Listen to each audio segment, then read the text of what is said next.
গল্প কাঠুরিয়া আর জলপরি।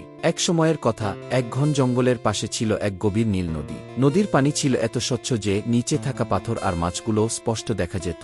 সেই জঙ্গলে থাকত এক সৎ ও পরিশ্রমী কাঠুরিয়া, নাম তার শামীম। শামীম প্রতিদিন সকালে জঙ্গলে যেত, কাঠ কাটত, তারপর শহরে বিক্রি করে সামান্য টাকায় সংসার চালাত। তার কোনো লোভ ছিল না, শুধু পরিশ্রম আর সততা ছিল তার একমাত্র ভরসা।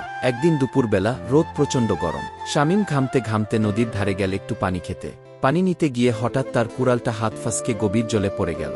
শামীম মাথায় হাত দিয়ে বসে পড়ল। ওরে আল্লাহ, এই কুড়ালটাই তো আমার সব কিছু, এখন কি করব? ঠিক তখনই নদীর মাঝখান থেকে এক অপূর্ব আলো বেরোল। পানি কাঁপতে লাগল, আর সেই আলোর ভেতর থেকে উঠে এল এক সুন্দরী জলপরি। তার চুল ঝরে পড়ছিল সোনার মতো, চোখে ছিল নীল আভা। জলপরি মৃদু হেসে বলল, কাঠুরিয়া, তুমি কেন কাঁদছ? শামীম বিনয়ে বলল, আমার একটাই কুড়াল ছিল, সেটা এই নদীতে পড়ে গেছে। জলপরি একটু ডুব দিল আর বেরিয়ে এল সোনার কুড়াল হাতে নিয়ে। এই নাও, এটা কি তোমার? শামীম মাথা নাড়ল, না, এটা আমার নয়। জলপরি আবার ডুব দিল, এবার রূপার কুড়াল নিয়ে এল। এটা কি তোমার? শামীম আবার বলল, না, এটাও আমার নয়। তৃতীয়বার জলপরি উঠে এল তার পুরনো লোহার কুড়াল নিয়ে। শামীম আনন্দে বলে উঠল, এইটাই আমার কুড়াল। জলপরি হাসল, তুমি সত্যি মানুষ, তোমার সততার পুরস্কার পাবে। বলে সে 3টা কুড়ালি রহিমের হাতে তুলে দিল, সোনা, রূপা আর লোহা, সব একসঙ্গে।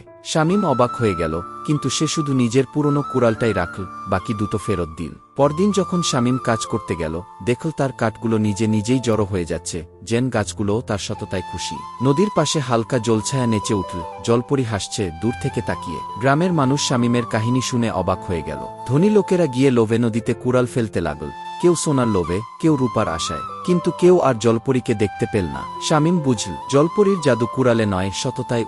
বয়স বাড়ার পরও সে সেই নদীর ধারে বসে কাঠ কাটত, আর মাঝে মাঝে মনে হতো হালকা বাতাসে এক মিষ্টি সুর ভেসে আসে। সৎ হৃদয়ে লুকিয়ে থাকে আসল ধন। নৈতিক শিক্ষা, সততা সবসময় পুরস্কৃত হয়, লোভ মানুষকে অন্ধ করে দেয়। সত্য ও পরিশ্রমী জীবনের সবচেয়ে বড় সম্পদ। গল্পটি যদি ভালো লাগে অবশ্যই লাইক, কমেন্ট, সাবস্ক্রাইব করতে ভুলবেন না।